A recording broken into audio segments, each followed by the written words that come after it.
ঢালিউডের অন্যতম আলোচিত ও জনপ্রিয় চিত্রনায়িকা পরীমণি তার ঘটনাবহুল জীবন ও ক্যারিয়ার নিয়ে দীর্ঘদিন ধরেই দর্শকদের মধ্যে ব্যাপক কৌতূহল রয়েছে।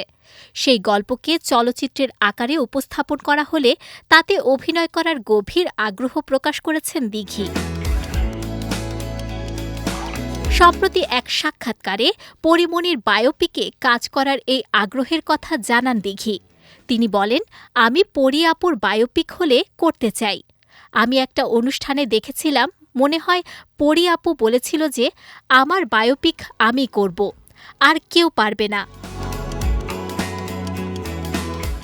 দিঘি আরও বলেন, আমার মনে হয় তার বায়োপিক যদি হয় তাহলে এটা হবে one of the most finest and entertaining biopic, এবং অবশ্যই আমি এটা করতে চাই। দিঘির এমন মন্তব্য ইতিমধ্যেই সামাজিক যোগাযোগ মাধ্যমে বেশ আলোচনার জন্ম দিয়েছে। নেটিজেনদের অনেকেই পরীমণির জীবনের গল্প পর্দায় দেখার আগ্রহ প্রকাশ করছেন, আবার কেউ কেউ দিঘিকে এই চরিত্রের জন্য মানানসই বলেও মন্তব্য করছেন।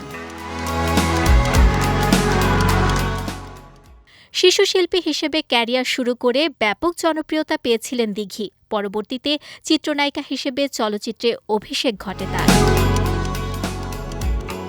অভিনয়ে কিংবা ব্যক্তিজীবনে নানা উত্থান পতনের মধ্য দিয়ে সবসময় আলোচনার কেন্দ্রে থেকেছেন পরীমণি। পর্দায় পরীমণির চরিত্রে দিঘিকে দেখার স্বপ্ন আদৌ বাস্তবে রূপ নেবে কিনা সেটাই এখন দেখার অপেক্ষা।